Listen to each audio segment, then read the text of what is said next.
কাজিৰঙাৰ ইংলে পথাৰত কালি প্ৰতিবাদকাৰীসকলৰ ওপৰত পুলিচে যি নিৰ্যাতন চলাইছে তাক আমি CPM-ৰ অসম ৰাজ্যিক কমিটিৰ পৰা তীব্ৰ নিন্দা কৰিছোঁ।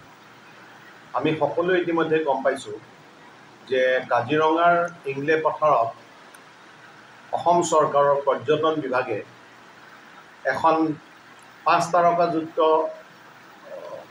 হোটেল নিৰ্মাণৰ কাৰণে অনুমতি দিবলৈ আগবাঢ়িছে। ইতিমধ্যে তাৰ প্ৰতিবাদ হৈছে, কাৰণ এই ঠাইখিনিত দীৰ্ঘদিন ধৰি মানুহ বসবাস কৰি আছে, আদিবাসী মানুহ, চাহ শ্ৰমিক তেওঁলোক বসবাস কৰি আছে আৰু এটা বিশাল অংশত হাতী বিচৰণ ক্ষেত্ৰ। এতিয়া অসমৰ পৰ্যটন বিভাগে তেওঁলোকৰ মন্ত্ৰীৰ নেতৃত্বত এই গোটেইখিনি ইংলে পথাৰ গোটেই অঞ্চলটো তেওঁলোকে এখন হোটেলক দিবৰ কাৰণে তেওঁলোকে আগবাঢ়িছে আৰু তাৰ কাৰণে স্থানীয় মানুহক উচ্ছেদ কৰি তেওঁলোকে নিৰ্মমভাৱে তাতে তেওঁলোকৰ অপকৰ্ম কৰিবৰ কাৰণে তেওঁলোকে চেষ্টা চলাইছে। জীপাল কৃষক শ্ৰমিক সংঘ, উচ্ছেদ বিৰোধী মঞ্চ আদি বিভিন্ন সংগঠনে ইতিমধ্যে এইবিলাকৰ প্ৰতিবাদ কৰিছে আৰু আমি এই কথাও জানিবলৈ পাইছোঁ যে কাজিৰঙাৰ ভিতৰত এনেকুৱা হোটেল খোলাৰ সম্পৰ্কে উদ্বিগ্ন হৈ ইতিমধ্যে আইকমছৰ পক্ষৰ পৰা, ইউনেস্কোৰ পক্ষৰ পৰাও অসম চৰকাৰলৈ চিঠি প্ৰেৰণ কৰা বুলি আমি জানিব পাৰিছোঁ।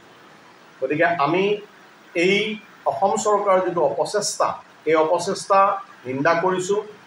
কালি আনচাৰ কৰ্মীসকলৰ ওপৰত যি লাঠি চালনা কৰিলে তাক আমি তীব্ৰ নিন্দা কৰিছোঁ আৰু দোষী পুলিচ বিষয়াক শাস্তি দিবৰ কাৰণে চৰকাৰৰ ওচৰত দাবী উত্থাপন কৰিছোঁ। আমি মুখ্যমন্ত্ৰীৰ ওচৰত দাবী উত্থাপন কৰিছোঁ যে পৰ্যটন মন্ত্ৰী জয়ন্ত মল্ল বুজৰবৰুৱাৰ নেতৃত্বত কাজিৰঙাক ধ্বংস কৰি পেলাই এই বিশাল অঞ্চল 5 তাৰকা হোটেল নিৰ্মাণৰ কাৰণে তেওঁ যি প্ৰচেষ্টা চলাইছে এয়া অনতিপলমে বন্ধ কৰিব লাগে। পৰ্যটন মন্ত্ৰীৰ বক্তব্য এক ধৰণৰ আৰু যাক নিৰ্মাণ কাৰ্য দিয়াৰ কাৰণে ইতিমধ্যে চৰকাৰ আগবাঢ়িছে বুলি কৈছে তেওঁলোকৰ বক্তব্য ইয়াৰ লগত নিমিলে। গতিকে আমি এই সকলোবোৰৰ লগত উদ্বিগ্ন প্ৰকাশ কৰি